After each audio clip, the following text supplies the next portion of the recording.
Uy, esperen que me ponga a disposición de esta cosa. Acá está para presentar. Acá está toda la pantalla. Y lo único que les pido es un OK cuando ya veamos Sí, se ve, el profe. práctico. Bueno, está perfecto entonces. Bueno, comenzamos. Como les dije, unidad 5, problema uno, sistema de partículas. ¿Sí? Primero hacemos un repasito por la teoría.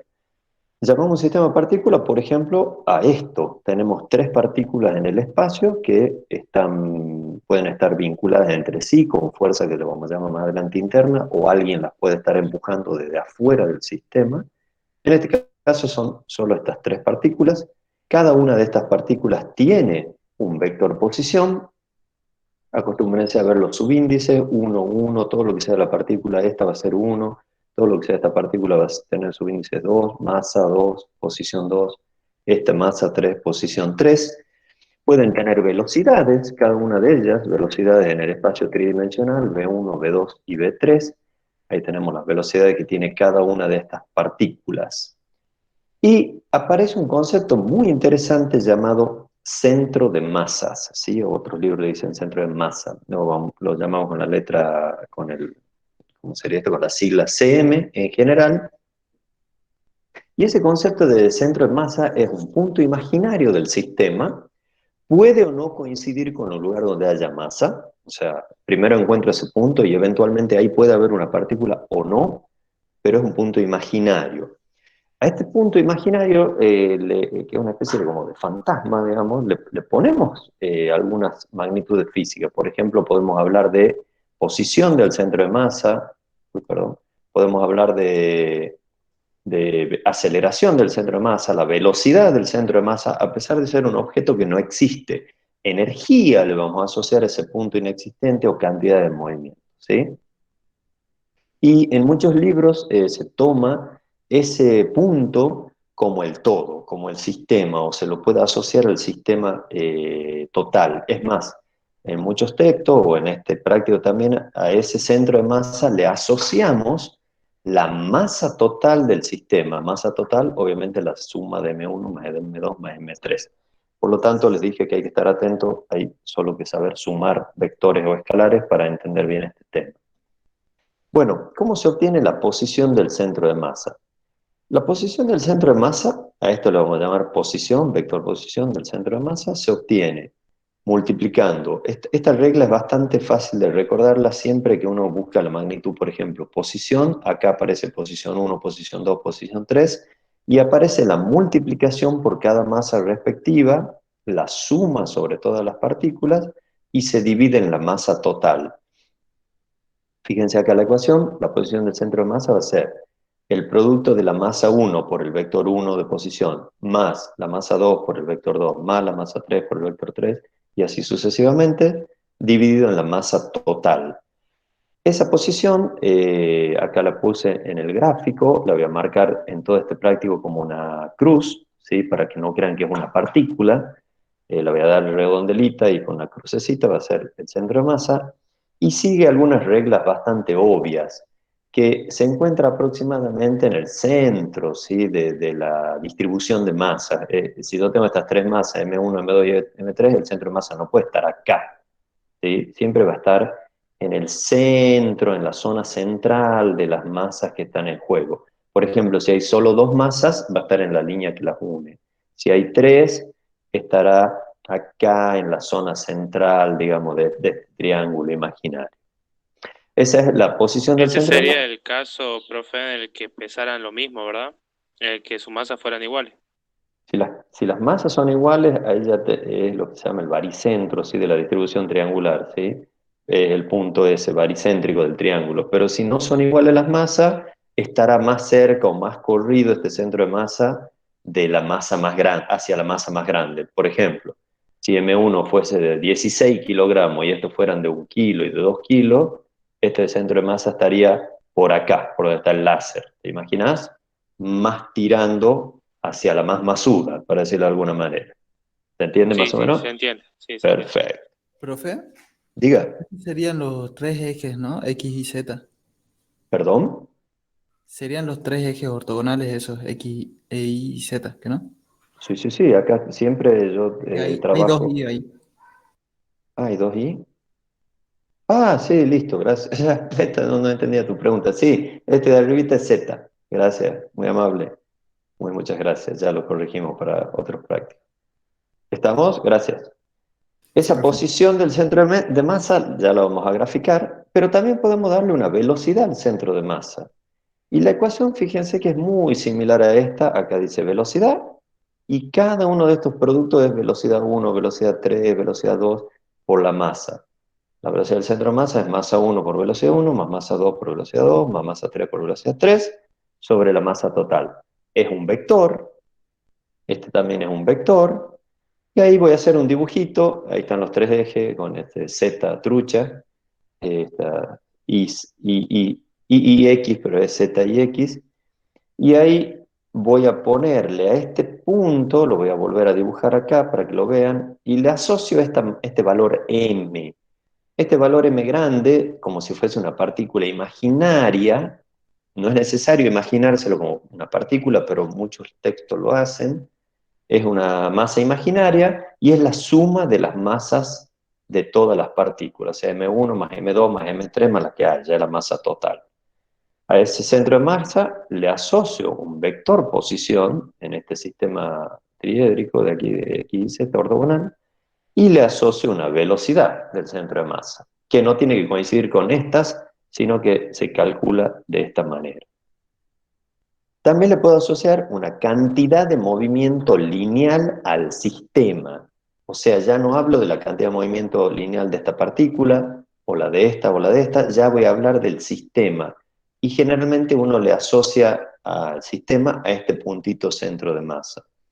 Entonces, muy obvio, aquí estaba sopesado por las masas, por una cuestión geométrica, pero acá es solo la suma, chicos. El P del sistema, o cantidad de movimiento lineal de todo el sistema, se obtiene sumando los P. O sea, P1 más P2 más P3 más la cantidad de partículas que haya.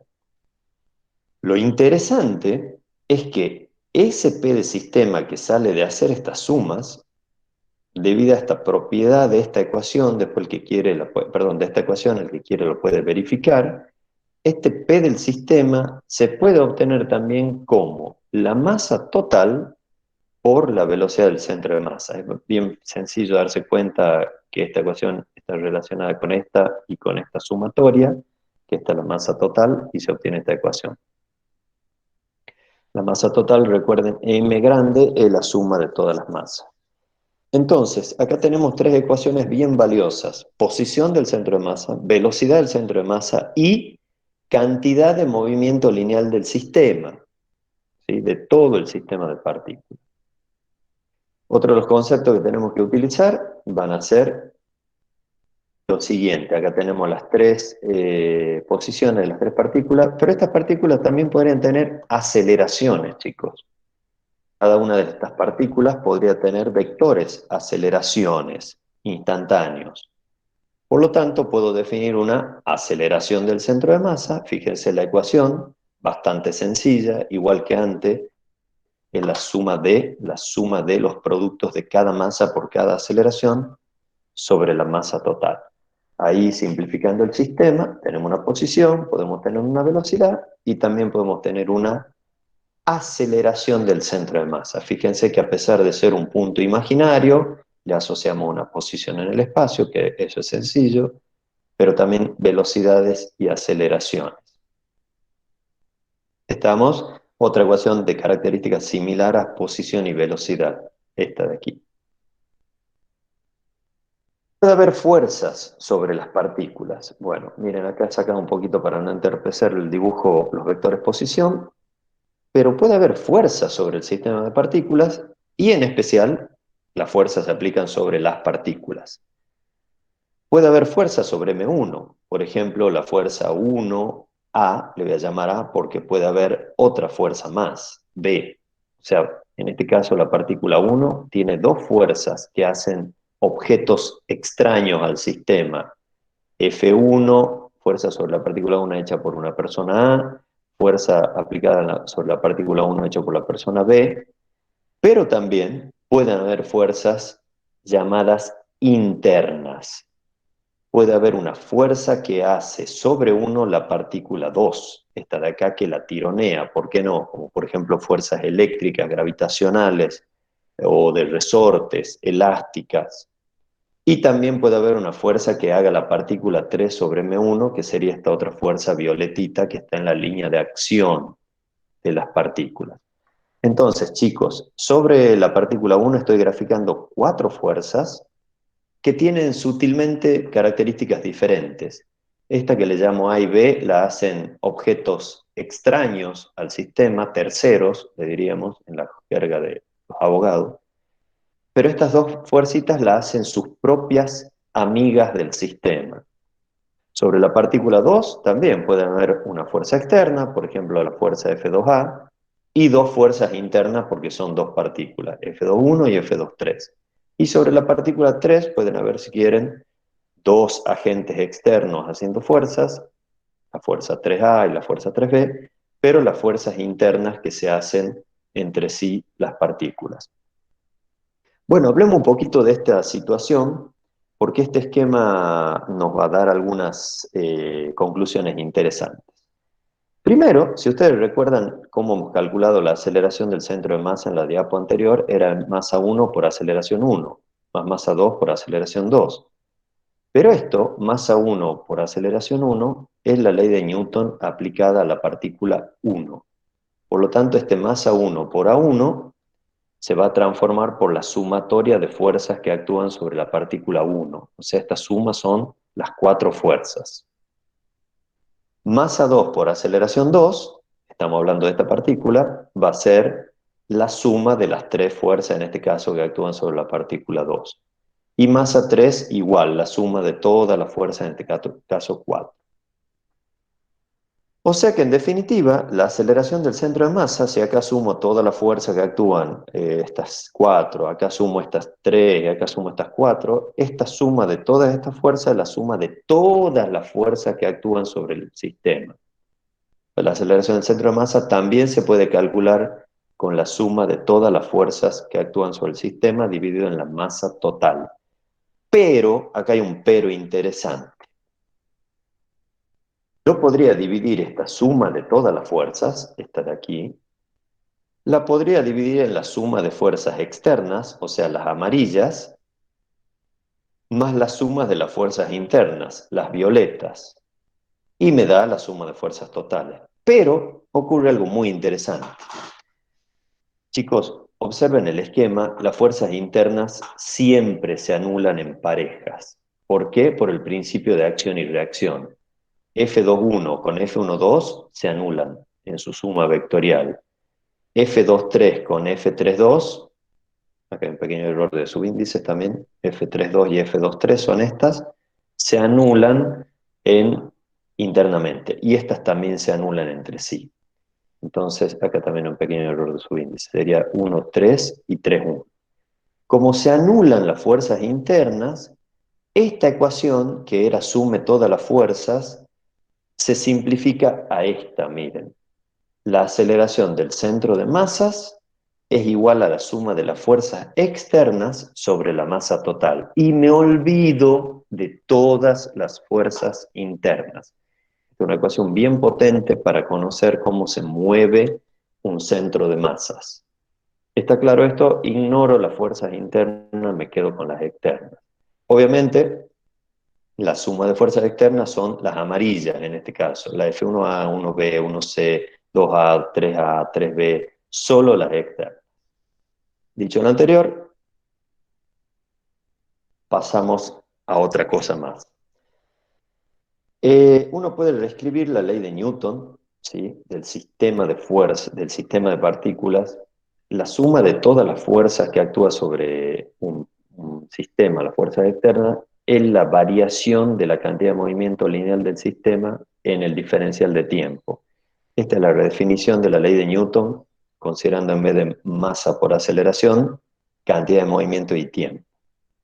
Respecto a esta condición, recordando esto para una partícula, lo hemos visto, esto para un sistema, ¿Qué pasa si el sistema es aislado? Si el sistema es aislado significa que no se vincula con nada de afuera.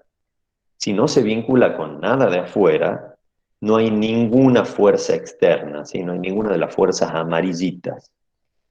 Y si no hay ninguna fuerza externa, si no existe ninguna fuerza externa, entonces la suma de fuerza externa es nula.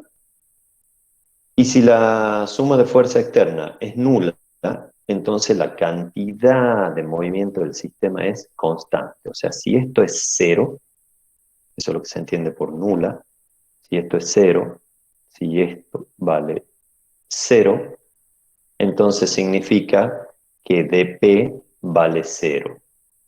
Y si dp vale cero, significa que el p es entonces, ¿qué cosa? Constante. Estamos el p del sistema. Y recordarán que si el p del sistema es constante, entonces la velocidad del centro de masas es constante. Entonces voy a limpiar un poco la diapo, porque esto lo voy a decir enseguida. Hay otra condición para que sea algo parecido a esto, que sí haya fuerzas externas, pero en todo momento las fuerzas externas sumadas sean nulas, o sea que la suma de todas las fuerzas externas dé cero en todo momento. Este no es el mismo caso, acá no había fuerzas externas y es bastante sencillo esto. Acá la suma de fuerzas externas no es nula las externas, pero la suma sí, entonces también P del sistema es constante. Entonces, en estos casos donde la suma de fuerzas externas es cero, el P del sistema, recuerden que es masa total por velocidad del centro de masas, como entonces el P es constante, la masa es constante, la velocidad del centro de masa es constante. Resumiendo, sistemas con fuerzas externas nulas o fuerzas externas que se anulan entre sí, van a ocurrir dos cosas en ese sistema. La cantidad de movimiento del sistema va a permanecer siempre igual y la velocidad del centro de masa va a permanecer vectorialmente, por supuesto, siempre igual. Otra cosa que tenemos... Profe, Diga, por ende también la aceleración es cero, ¿no? pero correcto, sí. En ese caso la aceleración del centro de masa es cero, nula. Las ¿Puedo un ratito que partículas, no abrir ese screen? las partículas sí se pueden acelerar, las partículas se pueden acelerar, pero el centro de masas no se acelera. ¿Estamos? Otra de las cositas que hay que saber es la energía cinética de un sistema de partículas. Chicos, elemental. Hay que sumar las energías cinéticas de cada partícula. Fácil. La energía cinética de un sistema es la suma de las energías cinéticas particulares. Esto es, la energía cinética es un escalar, claramente todo esto es escalar. La energía cinética de un sistema va a ser entonces 1/2 de la masa por la rapidez 1 al cuadrado, 1/2 de la masa 2 por la rapidez 2 al cuadrado, más 1/2 de la masa 3 por la rapidez 3 al cuadrado, etcétera, etcétera, etcétera. Sin embargo, existe una forma de escribir esto, reescribir esto. Y se puede hablar de la energía cinética del sistema como dos cosas. Una energía cinética llamada externa, que enseguida va a tener otro nombre, y otra llamada interna. La externa, la energía cinética externa, también se conoce como energía cinética asociada al centro de masa, ¿sí? O también del centro de masas. Esa energía cinética externa también la podemos encontrar en los libros escrita como energía cinética CM, o sea, del centro de masa o asociada al centro de masa. Y su ecuación va a ser la siguiente. Necesitamos conocer la masa total, que ya sabemos que la suma es esta, y la velocidad del centro de masa a la cual le calculo su rapidez. Y encontrada su rapidez, ya podemos encontrar esta parte de acá, energía cinética externa o del centro de masas. Quiero que recuerden que esta es una forma de calcular la energía cinética total y esta es otra forma de calcular y da lo mismo, da el mismo resultado. Por otra parte, la energía cinética interna es la energía cinética medida respecto al centro de masa. O sea, yo parándome en un sistema, acá les dibujé un sistema primado, que está anclado y solidario a esta cosa, este bicho raro llamado centro de masa, y lo que voy a hacer es medir desde ese sistema, medir las energías que tiene M2, M3 y M1 y sumarlas a estas energías primadas, que obviamente su ecuación va a ser, energía cinética prima va a ser un medio de la masa, en vez de por la rapidez medida desde el sistema O, es la rapidez medida desde el centro de masa o sistema primado. Es bastante obvio que, quiero que vean aquí, tenemos los sistemas X, Y, Z, O y X, Y, Z primado, y recordarán que había formas de vincular las velocidades B' con las velocidades sin primar a través de las ecuaciones de Galileo, que se la muestro acá. Recordarán la ecuación de Galileo de la velocidad cuando veíamos sistemas de coordenada o sistemas de referencia a movimiento relativo. La velocidad de una partícula B, por ejemplo, la velocidad esta B1, es igual a la suma de la velocidad del sistema, que en realidad el sistema pasa a ser el centro de masa, más la velocidad prima que yo le vea a la partícula 1 desde el centro de masa. Hoy lo vamos a aplicar a algunos de estos conceptos. Bueno, en definitiva, sumando todas estas energías internas y además sumando la del centro de masa, la suma de las dos, que es esta de acá, me da la energía cinética del total y coincide con esto de acá. Vamos al problema. Ahora sí, revisado los conceptos que necesitamos, vamos a resolver ya problemas de sistemas de partículas, que les digo, no es un tema muy complejo, hay que estar atento a los subíndices, anotar bien los datos y se trabaja bastante tranquilo. Bueno, lo leamos, dice, tengo dos masas, una es de 4 kilos, otra es de 2 kilos, que se repelen entre sí. Si dice que se repelen entre sí, claramente son fuerzas de acción y reacción internas que se empujan una a la otra para separarse. Por lo tanto, son, acá hay una palabrita clave escondida, que son fuerzas internas. Dice que se encuentran en el instante t inicial 0, o sea, cuando largo el cronómetro, la partícula 1 está en el punto 2,3 y la partícula 2 está en el punto 10-6 de un sistema de coordenadas plano XY. El sistema formado por las dos masas está aislado, este es un dato importante. ¿Qué significaría que esté aislado? ¿Quién me dice que está aislado? ¿Cuántas fuerzas externas va a Que tener? solamente hay fuerza interna. Correctísimo. Ninguna fuerza externa, ¿sí? Está escondida ahí en esta palabrita. Y dice que cuando arranque el cronómetro, acá cuando estaban en estas posiciones, en t inicial igual a 0, la velocidad instantánea de ambas partículas era 0.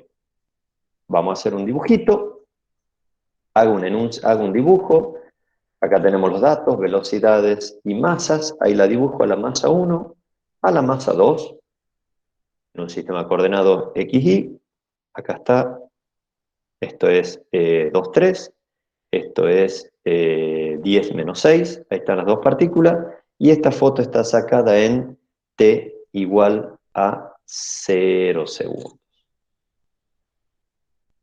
Ahí están las fuerzas de repulsión graficadas, la fuerza que siente 1 debido a 2, la fuerza que siente 2 debido a 1, ahí están graficaditas para que la tengan presente a las fuerzas que actúan sobre las partículas. Ese es el esquema de la situación, y ahora vamos a ver qué más nos piden. Determine la posición del centro de masa del sistema en la foto inicial, en el instante 0 segundos. Bueno, tenemos las coordenadas, tenemos las masas, no tenemos más que irnos a la definición de centro de masa, posición del centro de masa. Como son solo dos partículas, M1V1 más M2V2 sobre M1 más M2, son vectores. Como las velocidades iniciales eran nulas, esto es bastante fácil. Aquí tenemos, perdón, no, perdón, no la velocidad, perdón, las posiciones. Miren, acá hay un errorcito, pero en este sí lo voy a corregir. Ya mismo lo corrijo. Esto es R1, chicos, por favor, no se me duerman ahí. Alguien se ve que se durmió aquí al revisar el problemita. Esos son vectores posición, perdón, estamos buscando la posición del centro de masa. No son nulas las posiciones, claramente. Ahí tienen los datos de la posición. Entonces la posición del centro de masa va a ser masa 1 por posición 1 más masa 2 por posición 2 sobre masa total. Tenemos los datos vectoriales de la posición de 1 y de la posición 2. Recuerden que el problema me los dio como coordenadas, pero yo lo puedo transformar esas coordenadas en vectores posición. Se trabaja esto vectorialmente, 4 por 2, 8, que no se puede sumar con estos j porque esto tiene versor i, se suma con la parte que tiene versor i, se opera con la parte que tiene versor j, y el resultado es que el centro de masa está en una posición de 4,66 metros en el eje de las x, 0 metros en el eje de las y. Ahí se lo estoy dibujando, casi está en 5 metros, 4,66, y está sobre el eje de las X porque es 0 metros J. El centro de masa, recuerden que, como pueden ver, está más cerquita en la línea de acción de solamente dos partículas, está más cerquita de la partícula más másica, que es la que está aquí arriba, que era de 4 kilogramos. Bueno, tenemos la posición del centro de masa. Ya que estamos, vamos a calcular la velocidad del centro de masa.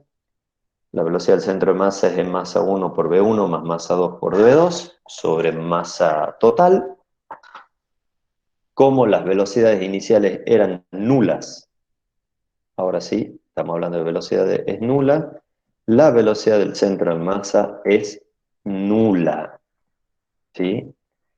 Fíjense que ya hemos respondido no solamente la posición, sino de paso, como M1 y M2 estaban en reposo al comienzo, la velocidad del centro de masa es 0. Antes de seguir, voy a hacer una preguntita. Recuerdan que este era un sistema aislado. Como era aislado, no había fuerzas externas. ¿Y qué pasaba cuando no había fuerzas externas con este dato? Era constante porque no hay aceleración. Perfecto, no hay aceleración del centro de masa, esto va a ser constante. Chicos, eso no significa que estas partículas no se vayan a mover. Fíjense de interesante, estas partículas sí se van a mover, sí se van a acelerar las partículas por las fuerzas que se hacen entre sí, pero este bicho llamado centro de masa va a quedar siempre quieto y en el mismo lugar. Ya lo van a ver en las diapos avanzando. Está claro acá, chicos, que pueden hacer un screen con esto corregido, son posiciones y continuamos. ¿Cuánto vale la cantidad de movimiento P del sistema en tiempo inicial igual a 0 segundos? ¿Sí? Me están preguntando eso y además me dice y en tiempos posteriores. ¿Cuánto vale en 0 segundos y en tiempos posteriores? Bueno, en P inicial del sistema está bastante fácil, porque en T igual a 0 las partículas estaban en reposo. Y si las partículas estaban en reposo, y yo sé que tengo que sumar todos los P para obtener el P del sistema, y las partículas estaban en reposo, entonces el P del sistema es 0 kilogramos metros sobre segundo I más 0 kilogramos metros sobre segundo J más 0 kilogramos kilogramos metros sobre segundo K. Si queremos trabajar en las tres dimensiones, en definitiva, la cantidad de movimiento lineal del sistema es nulo. También podríamos haber llegado a esta conclusión con la ecuación que el P del sistema, bueno, esto es una S, el P del sistema era igual a la masa total, ¿por quién? Por la velocidad de quién? Del centro de masas.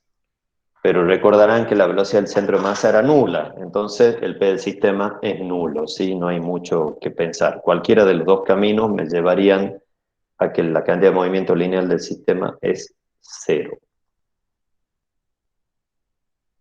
Por otro lado, como es un sistema aislado, P del sistema va a permanecer constante. El P del sistema nulo va a ser de ahora y por los siglos de los siglos. Va a mantenerse para este sistema aislado como nulo.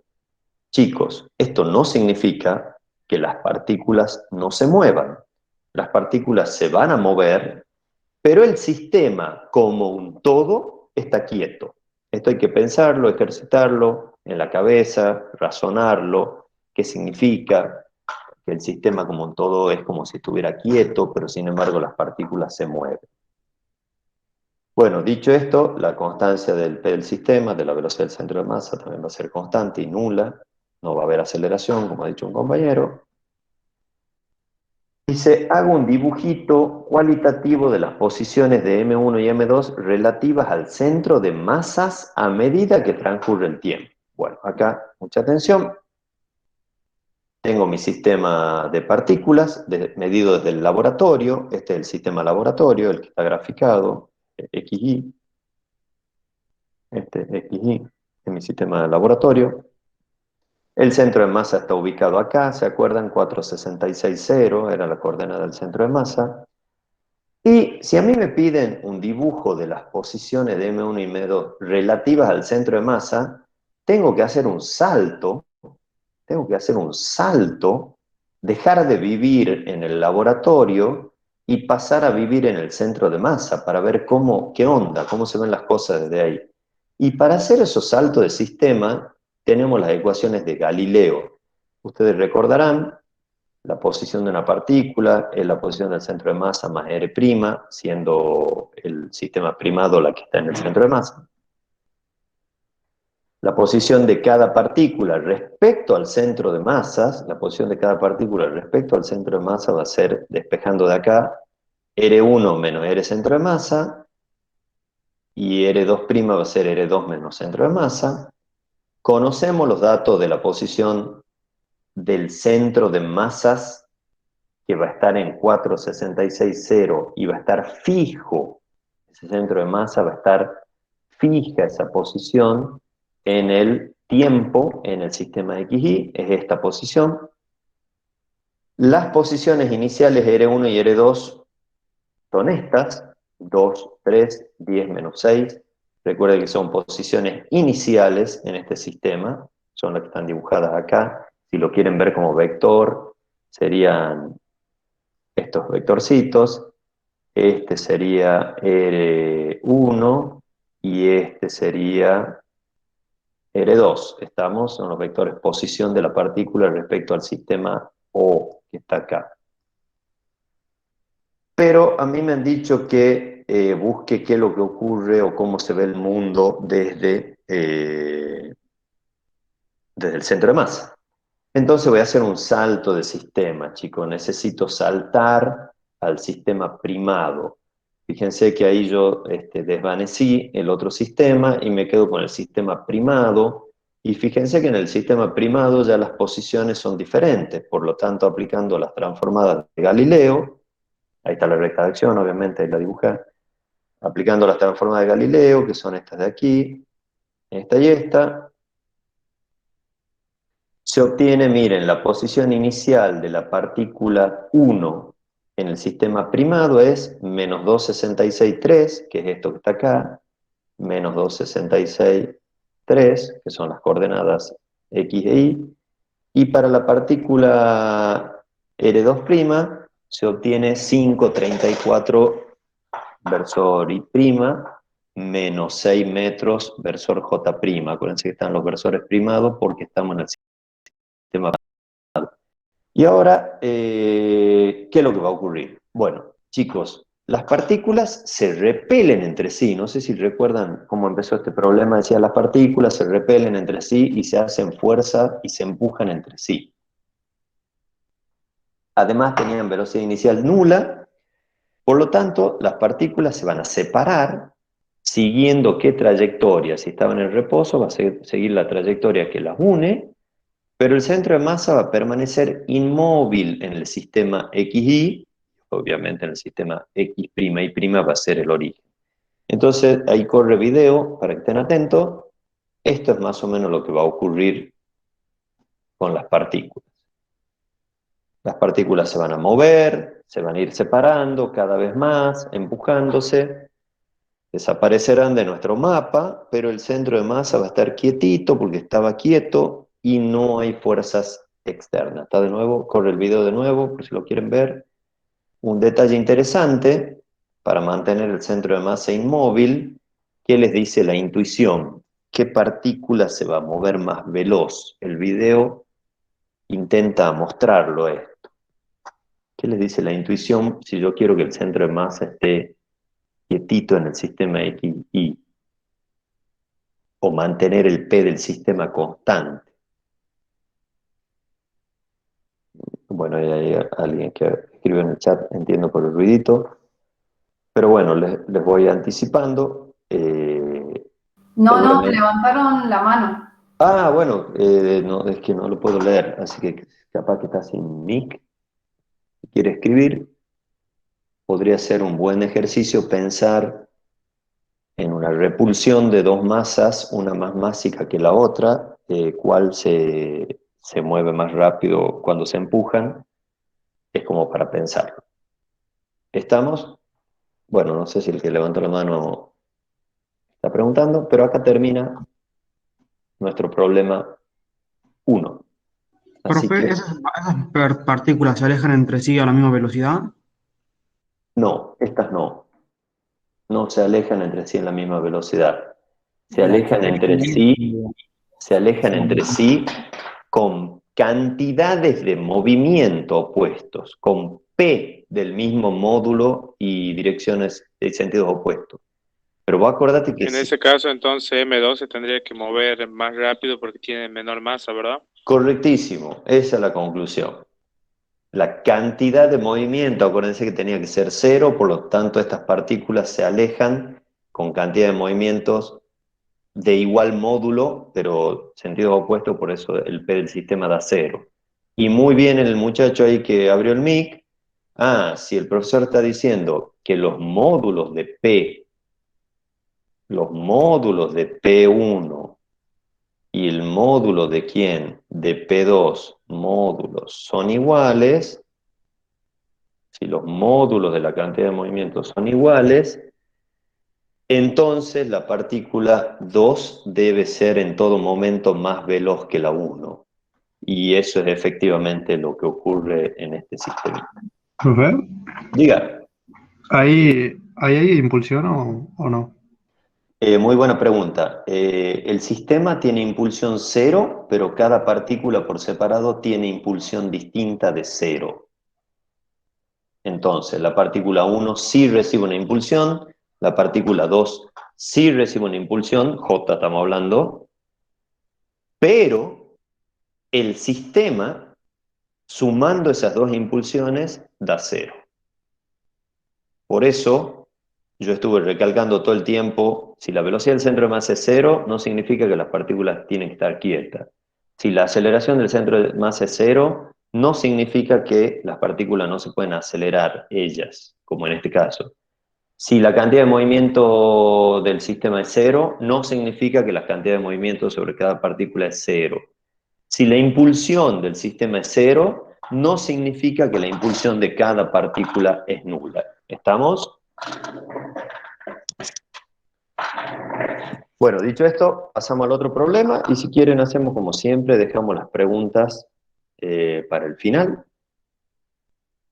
Así los disfrutan a los problemitas, que como les dije son sencillos. Vamos a hacer el 3.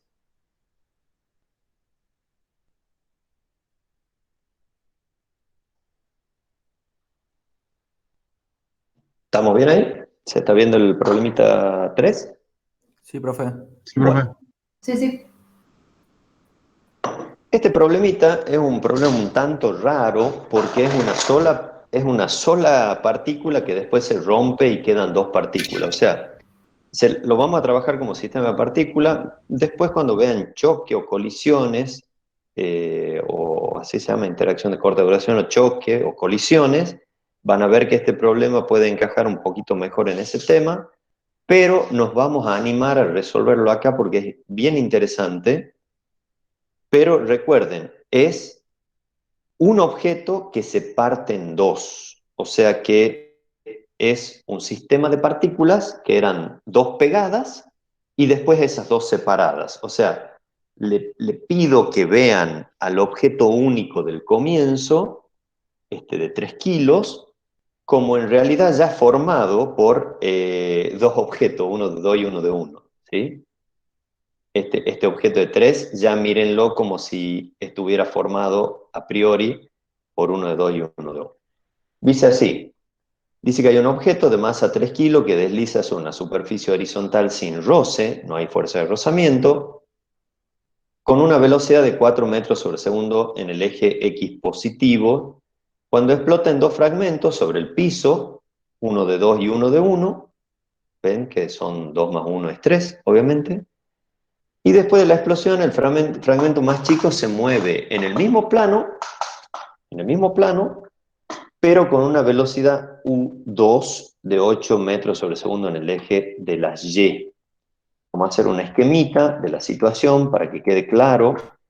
Fíjense que un detalle importante, a las velocidades posteriores a la explosión, solo para diferenciarlas de las anteriores, le hemos cambiado la B corta a la letra U.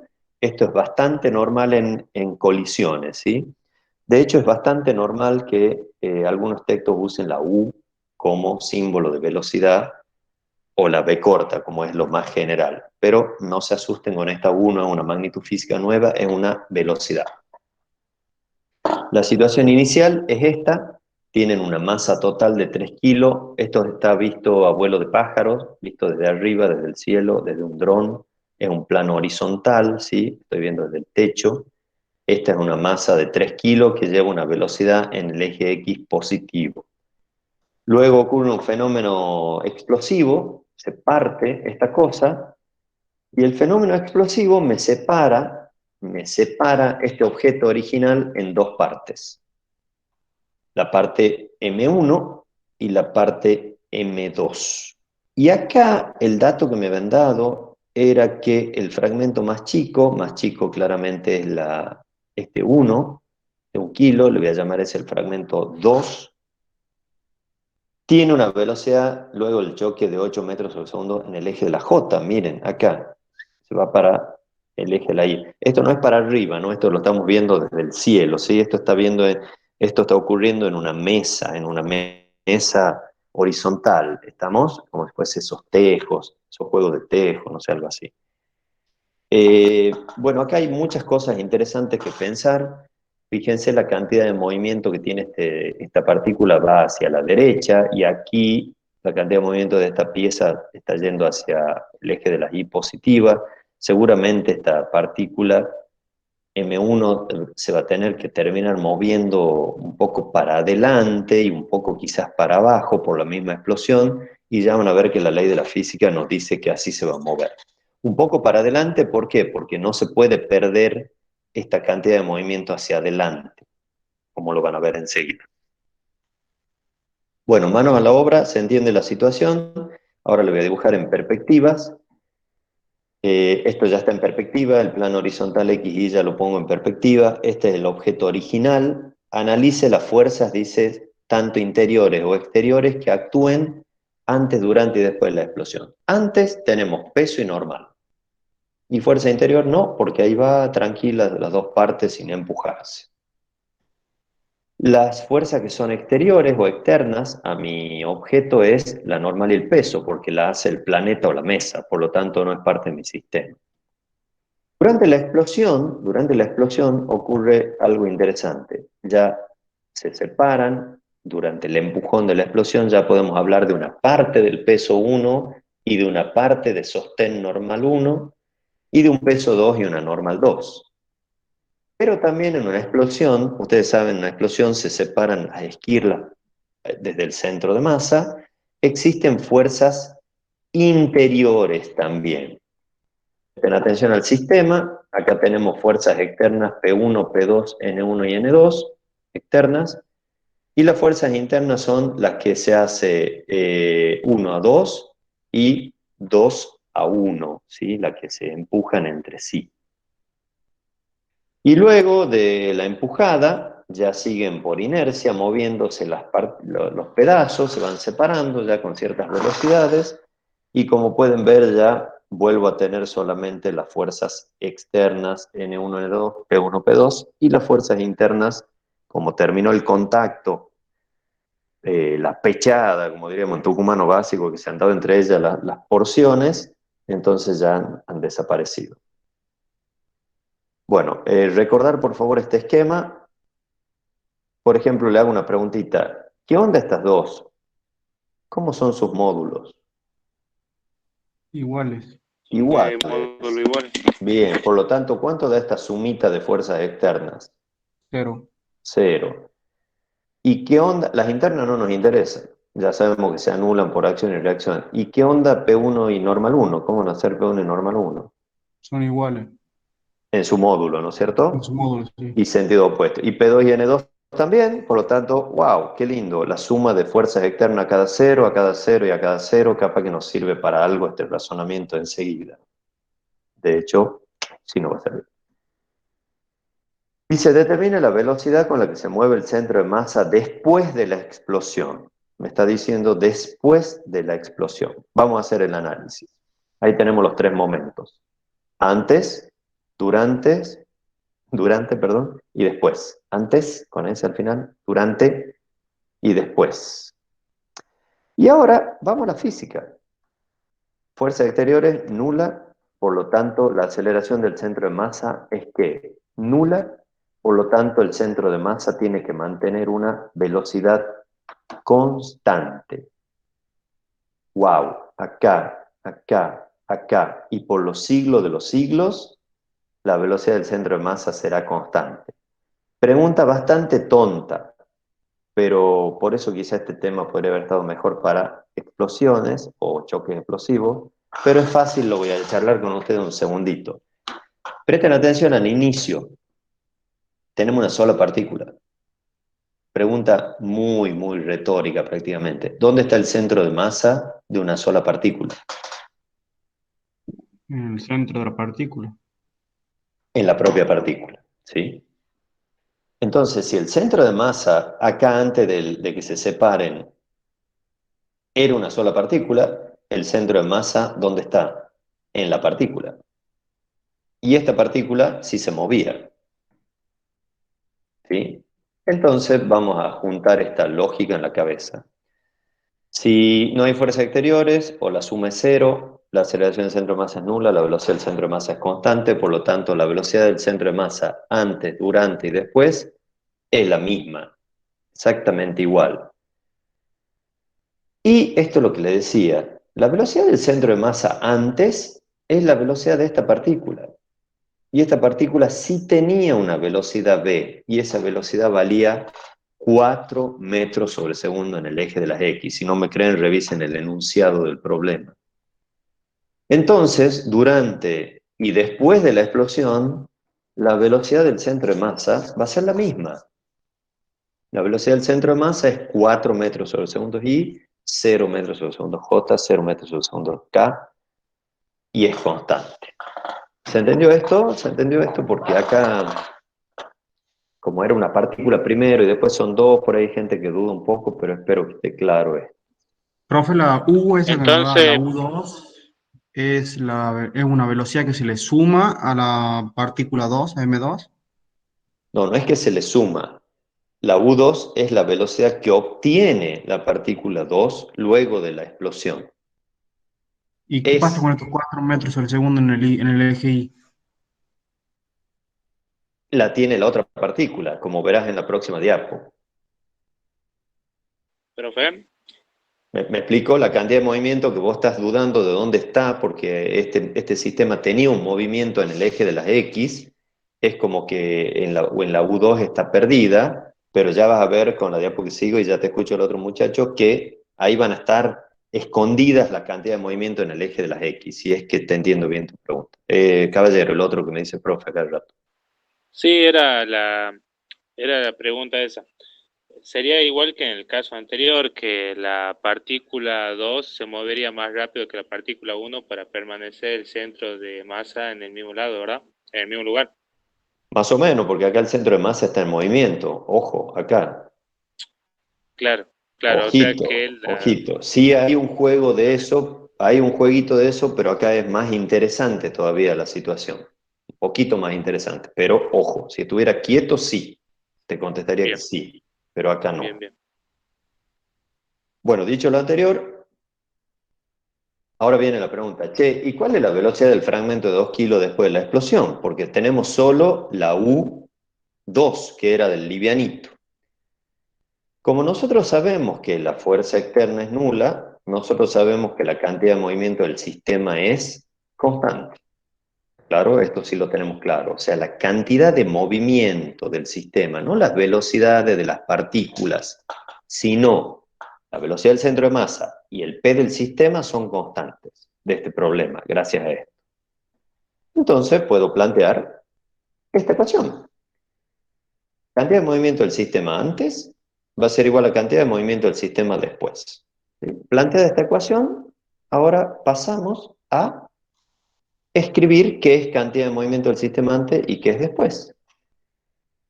Esto es antes, solo hay una partícula con una masa total y una velocidad, por lo tanto esto es un chiste, es masa por velocidad, esto.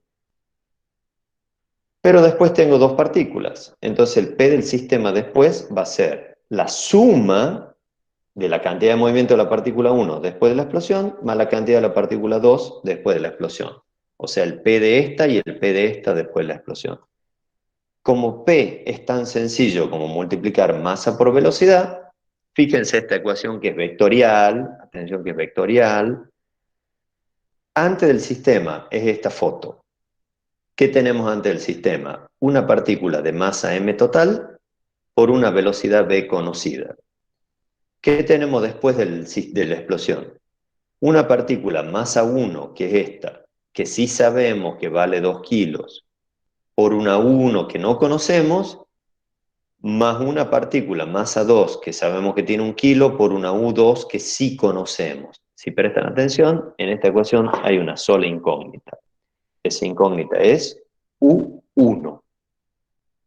Es una ecuación vectorial, tengo estos datos, la velocidad v es 4 en el eje de la y, la velocidad U2 es 8 en el eje de las J, despejé la ecuación, por eso apareció este signo menos aquí, M1 pasó dividiendo la M1 para acá, despejo,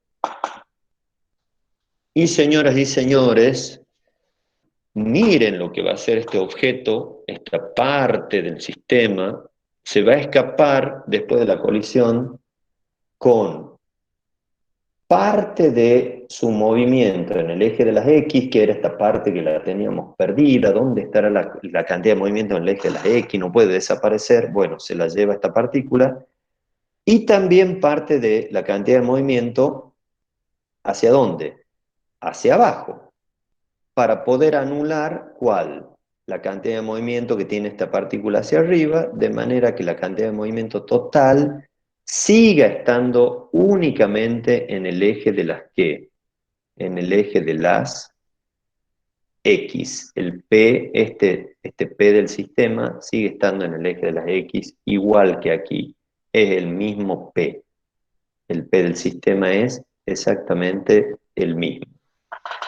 Esta es la potencia que tiene las leyes de Newton planteada como cantidad de movimiento. De hecho, Newton así lo planteó. Digamos, le era más intuitivo el juego entre masa y velocidad que solo la velocidad.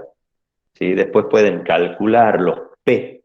Les propongo, esto no lo pide, les propongo que calculen los P antes, después y de cada partícula y vean cómo se equilibran las cantidades de movimiento en el eje de las y se conservan en el eje de las X. Bueno, dicho lo anterior, ya hemos calculado Profe, la una duda. velocidad. Diga. ¿Por qué la partícula 2 no tiene velocidad en el eje de las X y venía con la velocidad en el eje de la X, la partícula anterior? Sencillamente por cómo se han empujado. cómo se han empujado entre sí. O sea, es como que vos vas corriendo con una pelota de rugby, no sé si jugar rugby, qué sé yo, me imagino. Imagínate un pase de rugby y vos vas corriendo hacia el arco, el lingol, digamos, hacia el frente, vas corriendo con la pelota y de repente vos sos un sistema pelota-persona. Y vos le podés hacer a la pelota un pase hacia atrás, como es normal en el rugby, ¿sí? Y un pase hacia atrás, en realidad visto desde el sistema cancha, es un pase que pierde su velocidad en el eje de las X, la pelota, que sería la partícula esta 2. Vos seguís corriendo y te desvía un poquito de tu rumbo, pero la pelota va solamente en el eje de las X. O sea, quizás no soy muy feliz lo del rugby, capaz que no juega al rugby, no sabe lo que son los pases de rugby, No, sí, sí capaz lo que... entiendo, sí lo entiendo, sí lo entiendo. Ah, está. Entonces, como para cerrar la idea, mm, todo esto, estás viendo ahí mi pantalla, ¿no es cierto? Todo esto sí tiene parte del movimiento en el eje de las X, pero no te preocupes porque una partícula no lo tenga. ¿Me explico ahí mejor? En su empujón de la explosión, esta partícula 2, ¿sí? No se llevó ninguna cantidad de movimiento en el eje X, pero no te preocupes, no desapareció esa cantidad de movimiento, la tiene la partícula, ¿quién? 1. ¿Está un poquito mejor ahí? Y otra pregunta, cuando ocurrió esa explosión, o sea, Sí, en ese instante hubo una aceleración para que cambie sí, la sí, dirección, sentido, todo. sí, pero una aceleración no del centro de masas, mira acá, no del centro de masas, pero sí una aceleración de las partes. ¿Estamos? Sí, Esta profe. parte que venía acá, imagínate que esta parte era esta de acá, era esta porcioncita. Esa porcioncita, mira que antes sí iba para dónde, para adelante, mira para dónde va ahora. Entonces, esa M2 sí se aceleró. ¿Estamos? Pero también se aceleró ¿quién? La M1. ¿Estamos? Las partes se aceleraron, pero el sistema no. ¿Y por qué el sistema no? La respuesta es fácil. ¿Cuánto vale la suma de fuerzas externas?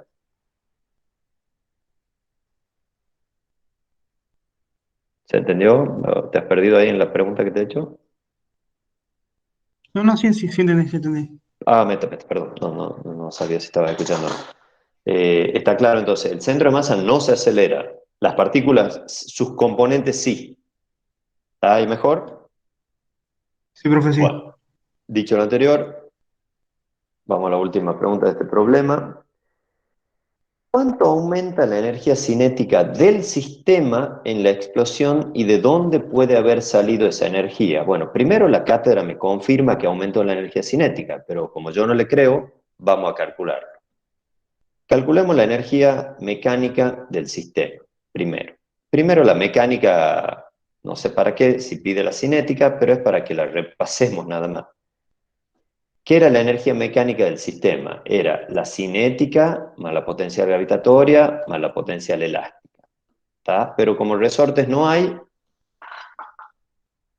energía cinética del sistema va a ser la suma de las energías cinéticas de todas las partículas. La energía potencial del sistema gravitatoria va a ser la suma de las energías gravitatorias del sistema. Y la potencial elástica del sistema va a ser la suma de todas las energías potenciales elásticas que haya en el sistema. La variación es la variación de las tres. Esto es repasito de energía. Pero, a ver, no hay variación de energía potencial gravitatoria del sistema fácil porque va siempre a la misma altura. O sea, los pedazos no suben ni bajan, no cambian la altura. Por lo tanto, respecto a la gravedad del planeta, no hay cambios. No hay resortes. Por lo tanto, si no hay resortes, no va a cambiar ninguna energía asociada al resorte porque no existe.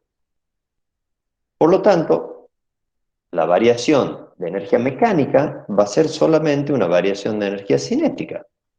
solamente la variación de energía cinética del sistema. Y la variación de energía cinética, fíjense que no estoy hablando de una partícula, ¿no? Acá recuerden esto, es la suma de las cinéticas. Y la variación de energía cinética del sistema, como siempre, es final menos inicial. Veamos la energía cinética del sistema antes. Como recordarán, antes teníamos solamente una partícula. Esa partícula tenía la masa total y tenía la rapidez que está en el enunciado. Por lo tanto, la energía cinética antes de la ruptura, de la explosión, o la energía cinética inicial del sistema, vale 1/2 de la masa total por la rapidez v al cuadrado. ¿Cuál es la energía cinética después de la explosión? Bueno, como ya tengo dos partículas, la energía cinética, y recordando la suma, la energía cinética del sistema final va a ser la suma de 1/2 de la masa 1 por la rapidez 1 al cuadrado más 1/2 de la masa 2 por la rapidez 2 al cuadrado. Acá tienen los datos. La velocidad v, esta era 4 metros sobre segundos y el módulo es 4 metros sobre segundos. Ya tenemos este módulo y la masa. U1 tenía componentes, chicos. Recuerden que esta 1 la hemos calculado en la diapo anterior y tenía componente en el eje X y en el eje Y. Era una velocidad oblicua. Recuerden que acá en la energía va la rapidez, y la rapidez no es ni 6, ni 4, ni mucho menos la resta, que es 2, ni la suma, que es 10. Aplican teorema de Pitágoras y obtienen la rapidez de la partícula 1, que es esto que está acá. Yo ya lo hice al teorema de Pitágoras, no iba a perder tiempo con eso. Pero este es el módulo de esta velocidad. Y el módulo de U2 está fácil, como tiene un solo componente que es 8 metros sobre segundo.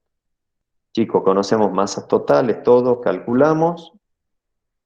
Me da que la energía cinética del sistema antes de que explote eran 24 joules, y la energía cinética final del sistema es 84 joules.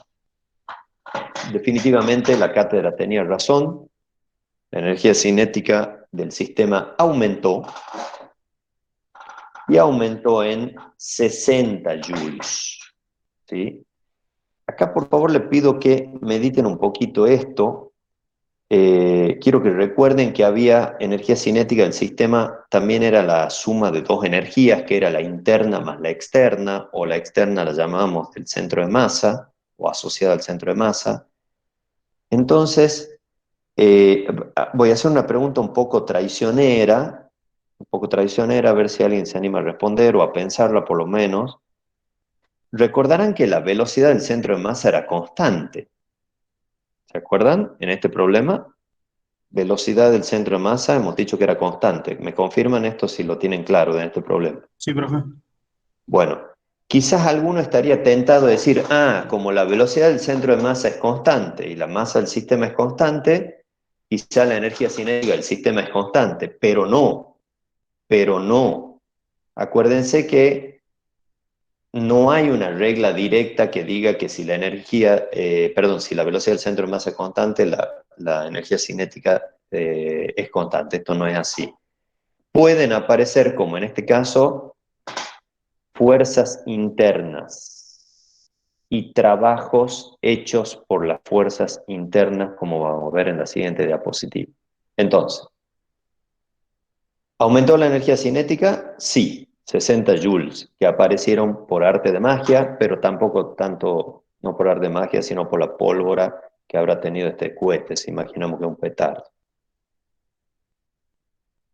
Entonces, quiero que ahora revisemos lo siguiente. Ustedes recordarán, estamos por explicar qué ha pasado, digamos, con la energía, de dónde apareció este aumento de energía.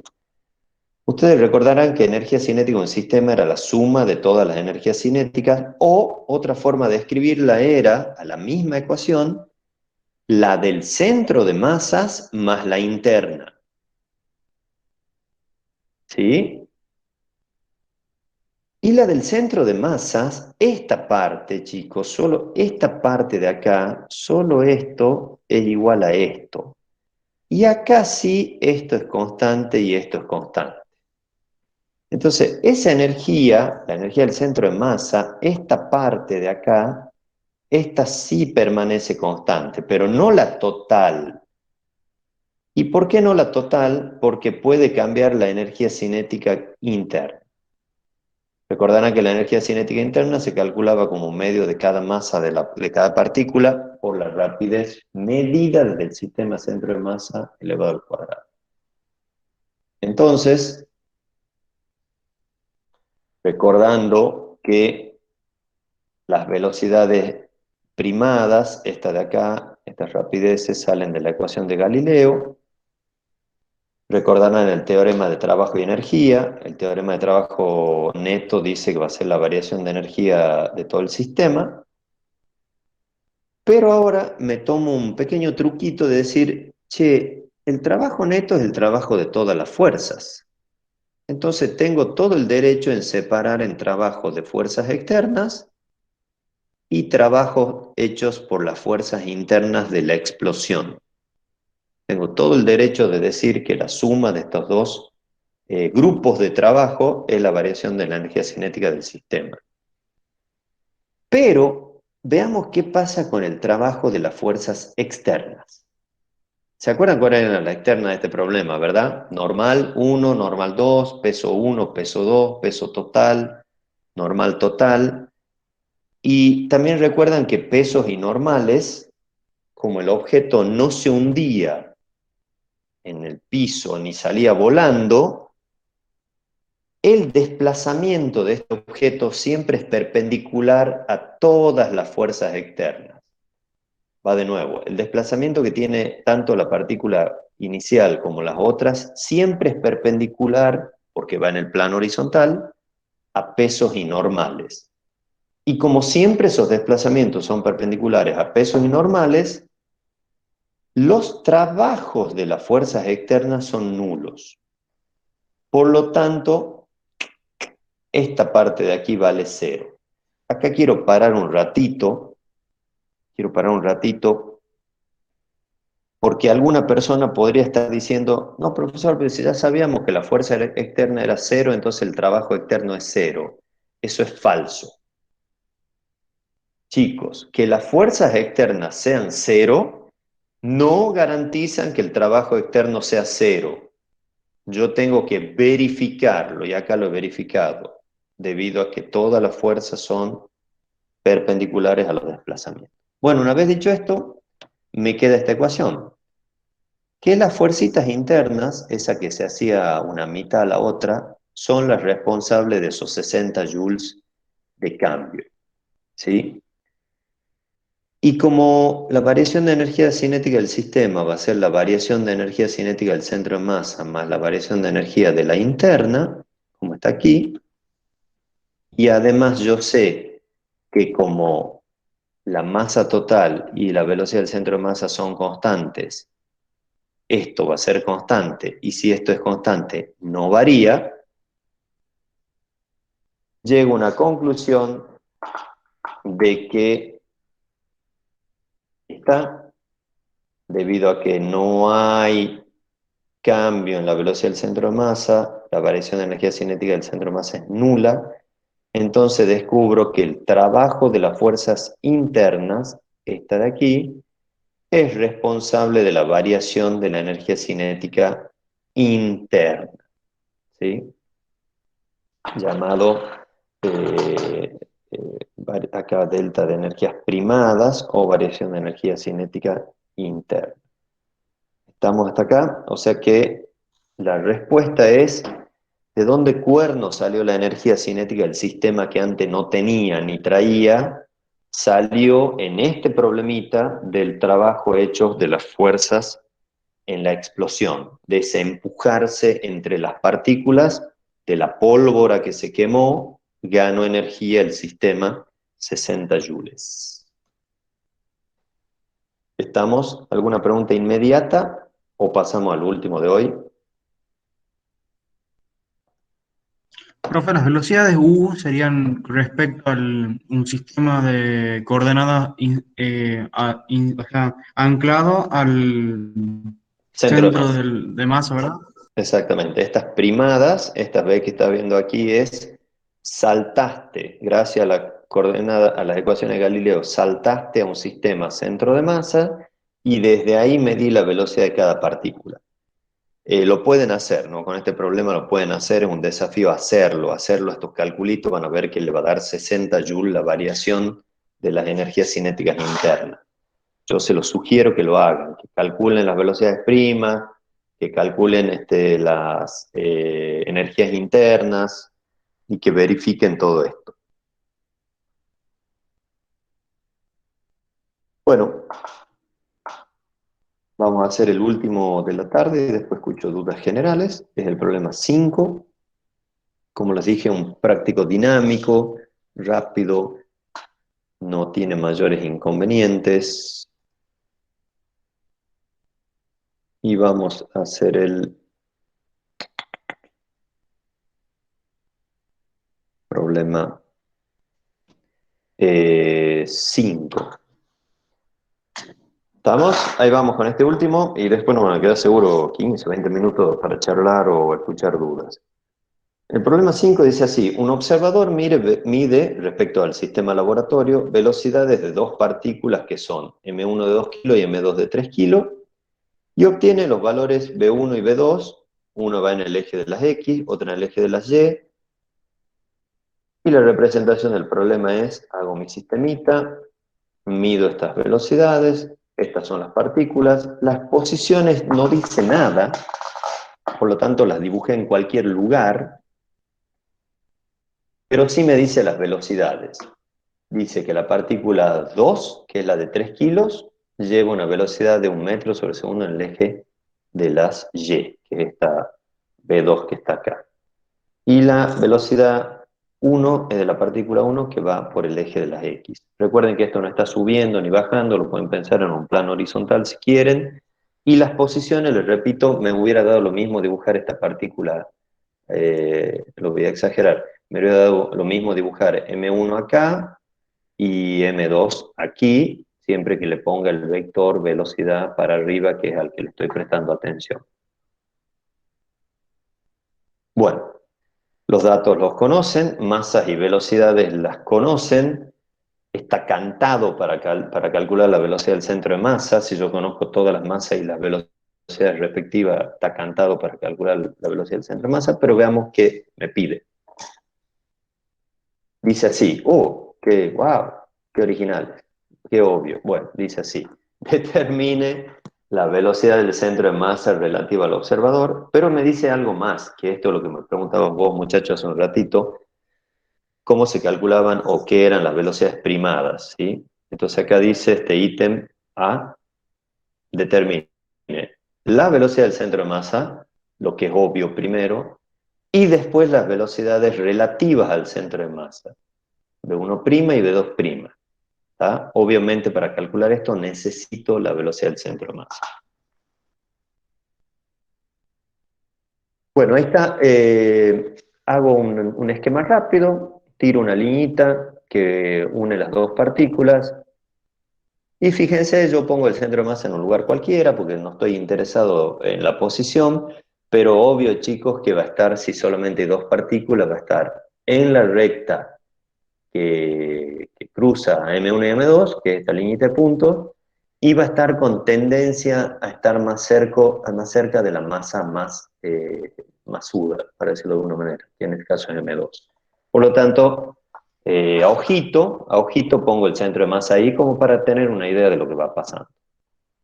La velocidad del centro de masa es M1V1 más M2V2 sobre masa total. Conozco los datos, aplico. Fíjense que esto tiene solo coordenadas en X, esto solo coordenadas Y, no importa. Pero descubro que mi centro de masa se está moviendo así como muestra el dibujo acá. Tiene una parte de velocidades en el eje horizontal y una parte de velocidades en el eje vertical, 0,8 y 0,6 en cada uno de los ejes. Listo, tenemos la velocidad del centro de masa. Hemos respondido la primera parte. La segunda parte, obviamente me voy a referir a las ecuaciones de Galileo, voy a hacer un cambio de sistemas de referencia, voy a poner mi sistema de referencia primado en el centro de masas, porque las velocidades primadas son respecto a ese origen. La ecuación de Galileo decía que la velocidad que yo le mido a una partícula desde el laboratorio, por ejemplo esta de 1, va a ser la velocidad del centro de masa, que está acá, que es lo mismo que la velocidad del sistema, eso decía la ecuación de Galileo, más la velocidad que yo le mide a la partícula desde el sistema rojo. Despejando, paso restando velocidad del centro de masa, llego a esta ecuación bastante sencilla. Para la partícula 2 es la misma, con su índice 2. Tengo los datos porque tengo la velocidad 1 de la partícula, que está aquí, vale 2 en el eje de las X, y tengo la velocidad del centro de masa, que es esta que está acá. Lo mismo para la partícula 2, calculo, y atención que acá se van a dibujar unos vectores. Estos ya son las velocidades primadas, ¿no? Fíjense que ya tienen los versores primados, y prima, J', y prima, J', y estas ya son las velocidades gracias a la ecuación de Galileo. Como pueden ver aquí, voy a dibujar estos vectores. En este momento acá están dibujados 3 vectores velocidad. La de la partícula 1 respecto al origen negro, la de la partícula 2 respecto al origen negro y la del centro de masa respecto al origen negro. Pero ahora en este gráfico voy a incorporar las velocidades como se verían si vivo en el centro de masa. Y son estas dos que tienen ahí. Esta es la B'1, que es esta, miren las componentes que tienen, 1,20 y 0,6, 1,20 positivo, menos 0,6 negativo en el eje de la Y. B2 tiene coordenadas negativas de velocidad, por eso está yendo para atrás respecto a este sistema. ¿Estamos? Nos van a meter la pata y confundirse. Respecto al origen negro, la partícula 2 solo va para arriba. Pero respecto a este sistema que es móvil, esta partícula se va por acá. Recordar que los ejes I' y J', los versores, como son sistemas paralelos entre sí, X e Y, podemos usar las transformadas de Galileo sin mayores problemas y dibujarlas rápido en un esquemita. ¿Se entendió, chicos? Por las dudas, lo voy a decir una vez más, los vectores amarillos no son como se ven desde el sistema X y negro, sino del sistema X' y' rojo, que es un sistema móvil. Hubiera estado bueno hacer un videito acá, para que lo hago para la comisión de los viernes. ¿Estamos? Hemos respondido esto. Determine velocidad del centro de masa y velocidades que se ven desde el centro de masa. Punto B. ¿Cuánto vale la velocidad relativa de una partícula respecto a la otra? Fíjense que acá ya no es B', ya no es velocidad respecto al centro de masa. Esta parte, chicos, que estoy por hacer ahora, es para repasar sistemas de transforma de Galileo, y ya no es cómo veo la velocidad de la partícula 1 respecto al sistema negro, ya no es como veo la velocidad de la partícula 1, que es esta, respecto al sistema rojo, que estaba en el centro de masa, al primado, sino como veo la velocidad de la partícula respecto a otro sistema nuevo, que es la partícula 2. O sea, estoy por hacer las transformadas de Galileo, viviendo yo ahora en la partícula 2. Soy la partícula 2. Entonces ese sistema le voy a llamar, para que no lo confundan con el sistema centro de masa, le voy a llamar sistema doble prima, ¿sí? X doble prima y doble prima. La verdad no es nada del otro mundo, chicos. Esta pregunta es tan sencilla como la ecuación de Galileo. Recordarán las ecuaciones de Galileo, decía que la velocidad de una partícula, que está azul, respecto a un sistema O, que es negro, es igual a la velocidad de la partícula como se ve desde el nuevo sistema, que en este caso le llamo velocidad de la partícula 1 doble primada, más la velocidad que tenga el origen de este sistema respecto a este otro sistema. Esto ya lo hemos hecho en transformada de Galileo. Lo acabamos de hacer recién con los subíndices centro de masa. Recordemos dos cositas, ¿sí? Primero despejo, porque me están preguntando qué velocidad tiene la partícula 1 respecto a la 2, o sea, me están preguntando esto, qué velocidad tiene la partícula 1 respecto al sistema doble prima, y acá recordemos algunas cositas. La velocidad de la partícula 1 respecto al sistema doble prima es, como lo dice el enunciado, la velocidad de la partícula 1 respecto a 2. ¿Sí? O sea, esto que me han pedido es esto. Y la velocidad O' doble, como el sistema doble prima va montado en la partícula 2, la velocidad de este sistema rojo es igual que la velocidad de la partícula 2, que también tenemos su dato. Conclusión, miren cómo ha quedado acá, era lo pedido, B1 menos B2, pero usando la transformada de Galileo. Y lo mejor es que tenemos los datos, tenemos B1 y tenemos B2. Tenemos la velocidad 1 y la velocidad 2. Reemplazo y se terminó. La velocidad que le mide la partícula 2 a la partícula 1 es este vector verde. Recuerden que este vector verde no está referido a este sistema negro, sino a este sistema rojo. Y esa velocidad tiene componentes en X que valen 2 y en Y que valen menos 1. Por lo tanto, hemos respondido la velocidad de 1 respecto a 2. Antes que me pregunten o si alguien se aviva, la velocidad de ahora de 2 respecto a 1 es el vector opuesto a este. Cambiando el signo a ambas componentes, sería la velocidad que le mide 1 a 2, si se lo llegaran a pedir. Y lo último, que es un truquito de álgebra para que practiquen, nada más que eso, dice: muestre que la cantidad de movimiento de la partícula 1 prima significa la cantidad de movimiento que se ve desde el sistema centro de masas, es igual a m1 más m2 sobre m1 más m2 por la velocidad relativa. Esta es una ecuación, chicos, que la vamos a usar nunca, porque no la vamos a usar nunca, pero bueno, por lo menos la podemos deducir. Pero es una ecuación muy, muy usada, aunque le parezca mentira, en dinámica planetaria. Cuando hay dos partículas orbitando una alrededor de la otra, se usa mucho velocidad relativa y un concepto que se llama masa reducida.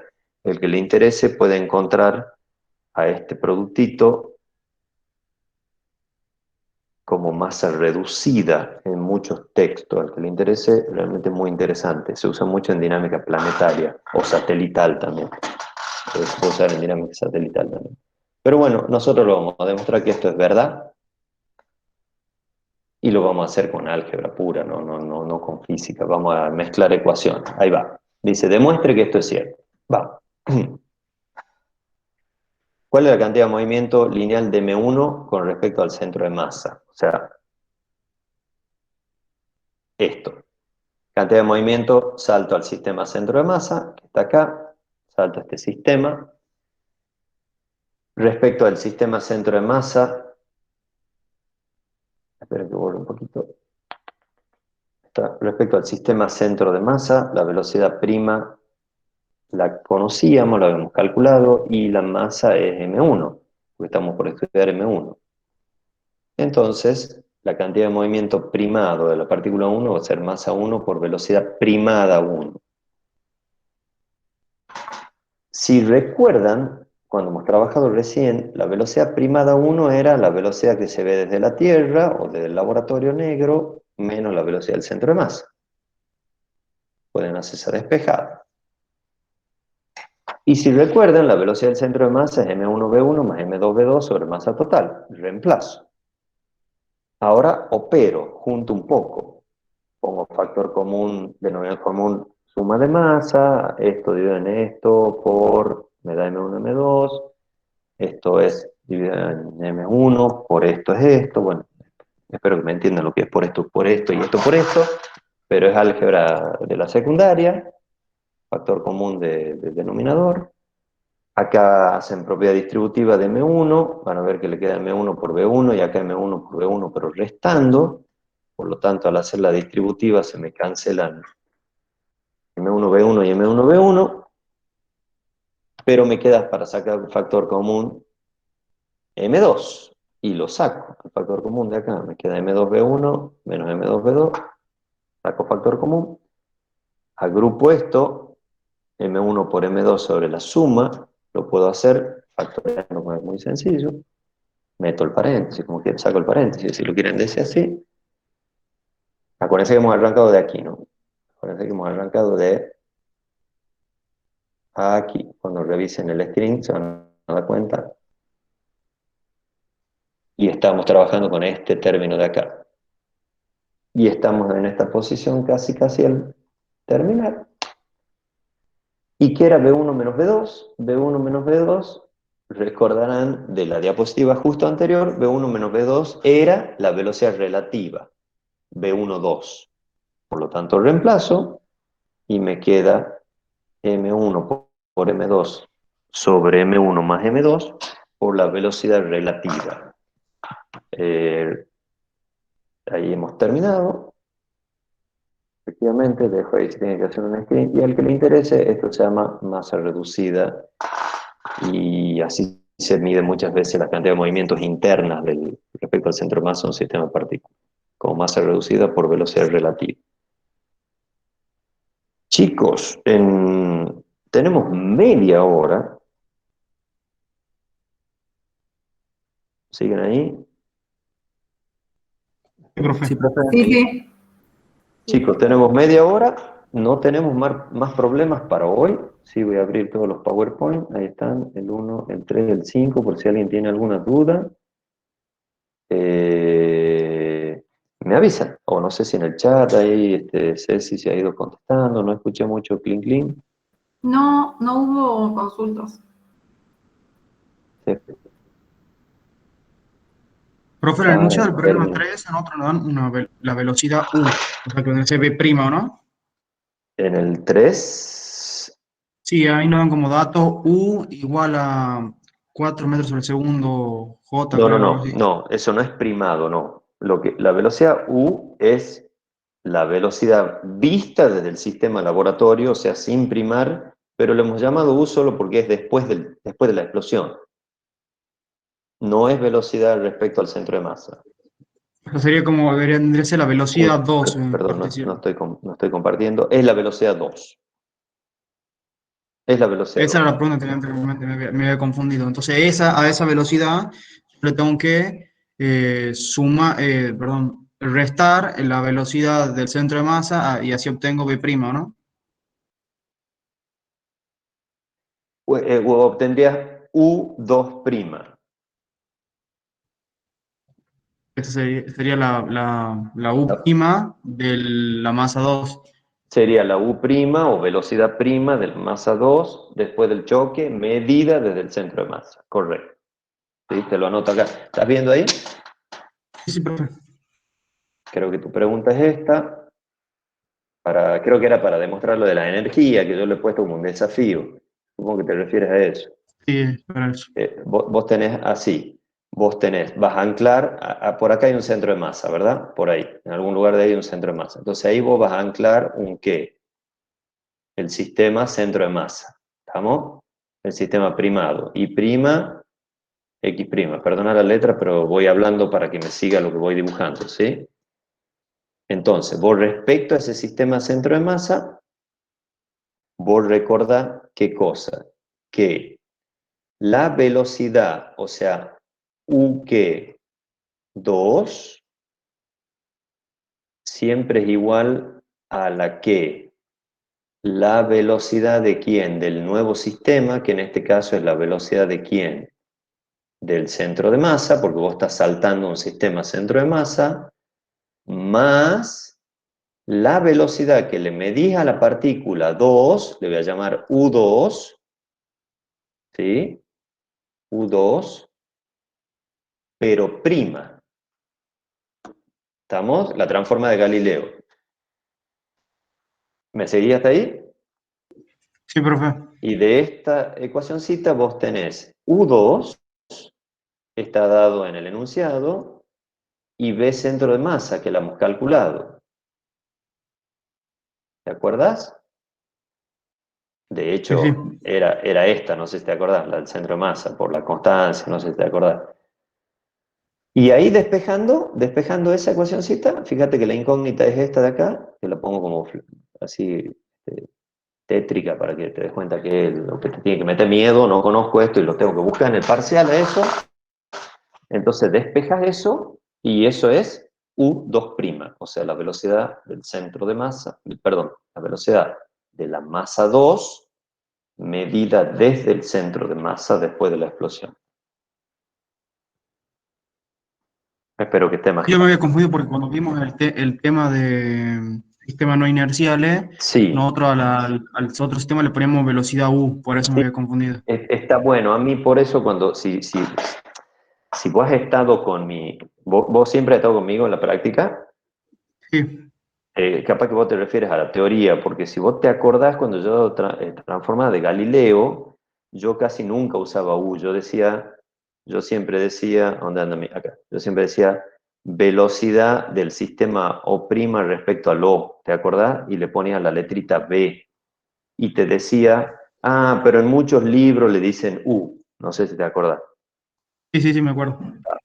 Entonces está buena tu pregunta por si hay alguien por ahí sin desayunar o sin merenda con un poquito de desubique, así diga, es verdad, cierto, no confundir la U que algunos textos o en teoría le han puesto eh, que era al sistema primado, a la velocidad del sistema primado, con la U que se suele usar en choques, como van a ver o capaz que ya han visto en la teoría de hoy, choques, o de ayer, o no sé si había teoría Hagamos de mañana eso, o ven mañana. Bueno, mira vos, ¿cómo sabes? ¿Cómo sabes? El profe ha dicho. porque ya tenemos este tema. Perfecto, lo van a ver mañana. Correcto. ¿Se entendió? Sí, profe, gracias. De nada.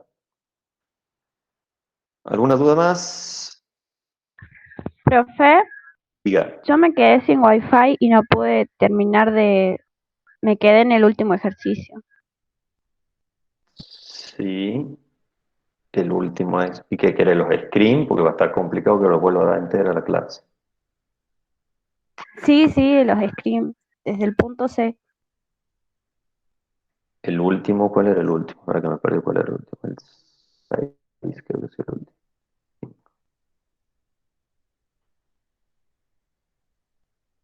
Vos decime desde cuál, perdón, esta teoría. Me quedé en el punto C. El punto C sería esta diapo. Mostrar que la cantidad de movimiento es esa. Sí, sí, ahí me quedé. Meta, mandarle un screen así, ahí con un screen lo vas a poder resolver. Listo, profe, muchas gracias. Gastón, hay Sí. una pregunta en el chat que te dice cómo se leían los subíndices de las fuerzas internas. ¿Cómo Este, se leían los subíndices? Exacto. Mira, es buena la pregunta. Primero acá en el PPT había unos errorcitos de subíndice, ¿no? 2, 3. Mira, en este está bien. Bueno, mira, en este está bien. En este se ve que he revisado en uno y en otros no. Ahí va. Ahí le contesto. ¿Tenés mic, el muchacho que preguntó? Elías dice que no. Dice que no. Bueno, le explico.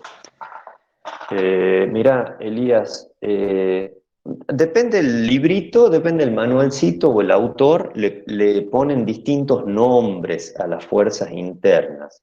Distinto nombre es cómo leen los subíndices, que creo que esa es tu pregunta. Por ejemplo, hay autores que, si esta es la partícula 1 y esta es la partícula 2, por ejemplo, que la partícula 2 la tironee a la partícula 1, así, ¿se entiende? La 2 la está tirando, atrayendo hacia sí, a la partícula 1, Elías, hay autores que usan este código. Hay autores que usan este código, para esta fuerza, ¿no? Para esta fuerza de acá. Acá te la pongo. Hay autores que usan este código. Dicen, fuerza que hace la partícula 2 sobre la 1, que es bastante razonable. Fuerza que hace la partícula 2 sobre la 1, ¿sí? Porque esta fuerza es la partícula que le ejerce la 2 a la 1. Hay otros autores que usan esta otra nomenclatura. Tenés que estar atento y entender, básicamente por el dibujito, te vas a dar cuenta. Pero hay autores que usan, que es el que hemos usado en este práctico, que usan esta nomenclatura. Fuerza ejecutada sobre la partícula ¿quién? 1, ahí usan una coma o un punto y coma, por la partícula 2. ¿Estamos, Elías? Esos son los dos formatos más estándares que existen para clasificar los subíndices o ponerle los rótulos de subíndices a las fuerzas internas. En la cátedra usamos cualquiera de las dos. No sé si eso te da un ok ahí, Elías. Ceci. Sí, me dice sí, gracias.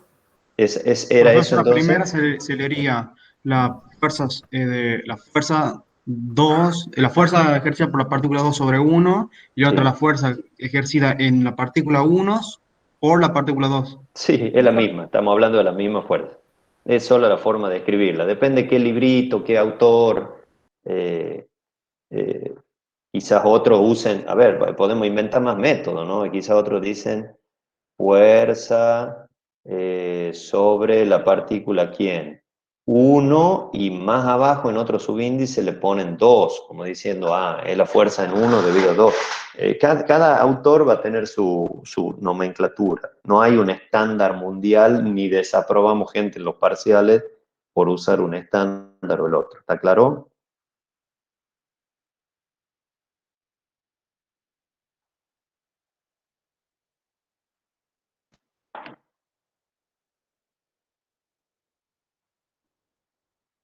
¿Alguna duda más?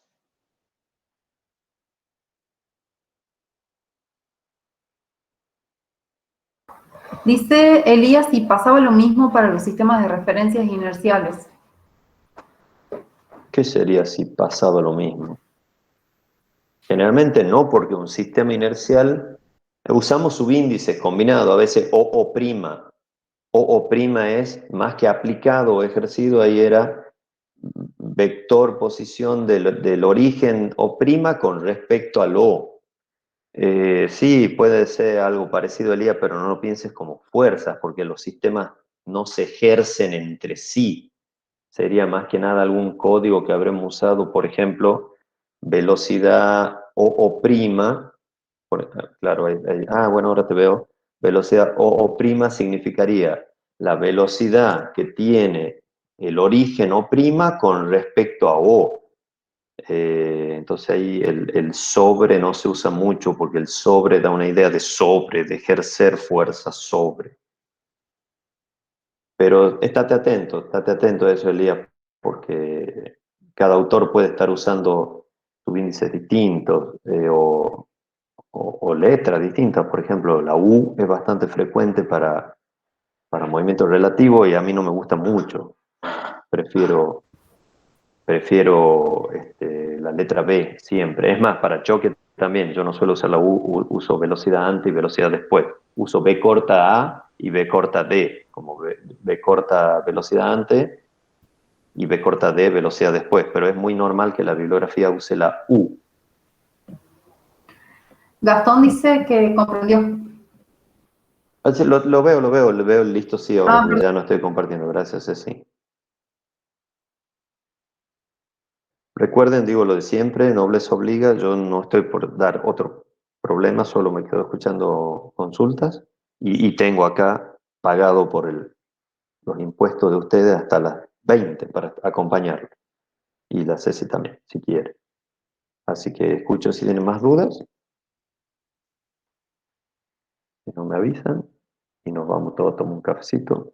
Profe, ahí en la teoría también le pusieron, cambiaron, o sea, decía que la energía interna también se le ponían como U, como una U. La energía interna, nosotros hoy acá en este práctico, nosotros no la hemos trabajado, porque la energía interna que vos has visto en teoría incluye energías potenciales y cinéticas internas, y en el práctico de hoy solamente hemos trabajado con energías cinéticas internas. Así que no te asustes, no es que yo le he cambiado el nombre en el práctico, sino que no la hemos trabajado. Porque quizás, bueno, está bueno que lo preguntes acá, porque quizás en el práctico de hoy, cuando hemos tenido que trabajar con eso,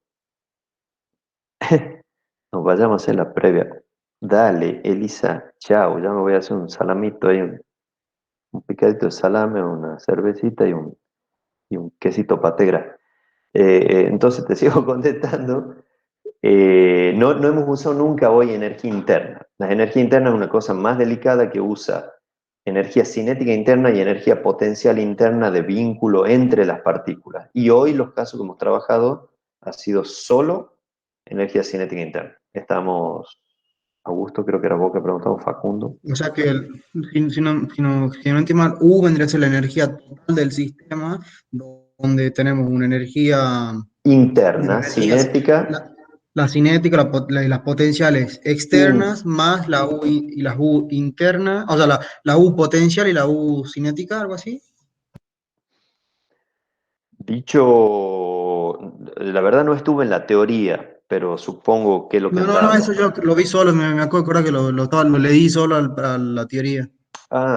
Sí, mira, la energía interna de un sistema es la suma de las energías cinéticas internas, entendido energía cinética interna como las energías medidas desde el centro de masa, o sea, las primadas, hasta ahí vamos bien, más las energías potenciales que surgen de los vínculos potenciales entre partículas, no con el planeta, si tiene una garrafa de gas, por ejemplo. Es solo entre las moleculitas de gas. Esa es la U. ¿Hasta ahí me seguís?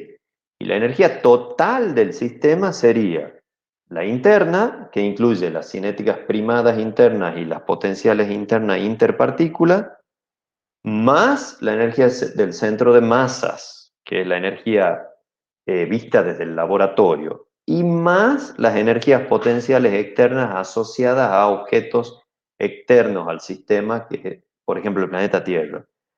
Yo te recomiendo que leas para ese tema, si te interesa o lo quieres tener más claro, el Alonso y Finn. Ahí está muy, muy clarito. Hay una parte nomás que está un poco clara, que es para sistemas conservativos y hace un pequeño truquito ahí sin avisarle a los alumnos desprevenidos, pero te recomiendo que lo veas de ahí. No sé si está no sé si está un poquito más claro. Profe, gracias. Ven. ¿A qué hora el partido? ¿Y la Elisa dice y sigue acá? No, ya sé. ¿A qué hora hay partido hoy? No tengo idea, pero... Yo tampoco, me gusta tanto el fútbol como el hígado en vino. Ah, a las 8 nos avisan. A las Perdón, 8. perdón, chicos, bueno. Chao, el que si quiere hacer enfriar la cerveza, chao. No se junten nomás, por favor, Por cada uno en su favor. casa. No, profe, que esté bien. Chao, Igualmente. Nos profe. vemos, gracias. Adiós, profe. Gracias. Chao, Nelson. Chao, Tadeo. Chao, Mauricio. Chao, Dolores. De nada. Chao, Elías.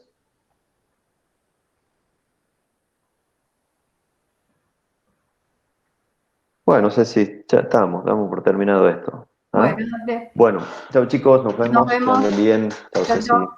Gracias por estar. Dale, chao, chao.